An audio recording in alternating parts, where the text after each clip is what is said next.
മികച്ച ഒരു വ്ളോഗിലേക്ക് സുസ്വാഗതം. ഇന്നത്തെ പരിപാടി എന്താണെന്ന് വെച്ചാൽ ബിസ്ക്കറ്റ് കേക്ക് ഉണ്ടാക്കാൻ വേണ്ടി പോയി. ഇന്ന് ക്രിസ്മസ് ഒക്കെ കഴിഞ്ഞു, എന്നാലൊന്ന് കേക്ക് ഉണ്ടാക്കിയേക്കാം.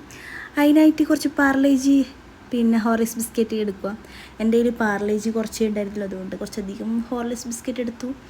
പിന്നെ കുറച്ച് നേരം അത് പാലൊഴിച്ച് കുതിർത്ത് വെക്കുക. പക്ഷേ എനിക്ക് അതിൻ്റെ ക്ഷമയില്ലാത്തതുകൊണ്ട് ഞാൻ കുറച്ച് നേരം കുതിർത്ത് വെച്ചിട്ട് കുത്തി പൊട്ടിച്ചു. കുത്തി പൊട്ടിച്ചതുകൊണ്ടാണെന്നറിയില്ല, കാര്യമായിട്ട് അത് ഉടഞ്ഞിട്ടുണ്ടായില്ല.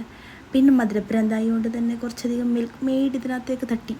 എന്നിട്ട് മിക്സ്, പിന്നെ ഇതിൻ്റെ മിക്സ് തന്നെ പരിപാടി. മിക്സ് ഇത് ഞാനൊരു കലക്കെന്ന് പറഞ്ഞ കണക്ക് ഒരേ കലക്കി സംഭവം അങ്ങ് കറങ്ങി വരും. എന്നാലും എൻ്റെ ആ സമയക്കുറവ് കൊണ്ട് ഞാൻ ഉണ്ടാക്കിയ ഒരു എളുപ്പപ്പണി കാരണം ചില സംഭവങ്ങളൊക്കെ പൊടിഞ്ഞിട്ടുണ്ടായില്ല.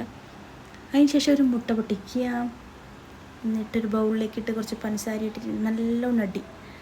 നമ്മളുടെ അടുത്ത് ബീറ്റ് ചെയ്യുന്ന സംഭവങ്ങളൊന്നും ഇല്ലാത്തതുകൊണ്ട് തന്നെ നമ്മളിത് കൈ വെച്ച് ഒരേ അടി. അങ്ങനെ ഒടുവിൽ ഇതിങ്ങനെ കുറച്ച് പതച്ചിങ്ങനെ വന്നിട്ടുണ്ട്. അതിനുശേഷം നമ്മൾ നേരത്തെ ഉണ്ടാക്കി വെച്ച ബാറ്ററിലേക്ക് ഇതങ്ങ് ഒഴിക്കുക. പിന്നെ അതിത് കലക്കൽ മിക്സ്. അതിനുശേഷം നെക്സ്റ്റ് പരിപാടി നമ്മൾ ബേക്കിംഗ് സോഡ അതെടുത്ത് ഇതിനകത്ത് കുറച്ച് തട്ടുക. പിന്നെയും മിക്സ് കലക്കി അടച്ച് വെക്കുക കുറച്ച് നേരം.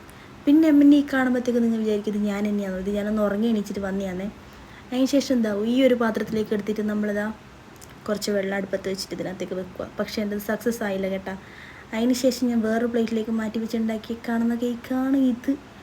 ഇതിനകത്തേക്ക് കുറച്ച് മധുരം കുറഞ്ഞിടുമെന്ന് എനിക്കൊരു സംശയമുണ്ട്. പിന്നെ ഒരു ഡെക്കറേഷൻ ആയിക്കോട്ടെ എന്ന് വിചാരിച്ചിട്ട് കുറച്ച് ന്യൂട്ടെല്ലാം തേച്ചതാണ്. പക്ഷേ വിചാരിച്ച പോലെ വന്നില്ല. കാണാൻ വലിയ കുണവുമില്ലെങ്കിലും സംഭവം അടിപൊളിയാണ് കേട്ടോ. ഉണ്ടാക്കി നോക്കുക, അഭിപ്രായങ്ങൾ അറിയിക്കുക. അപ്പോൾ ഓക്കെ, ബൈ.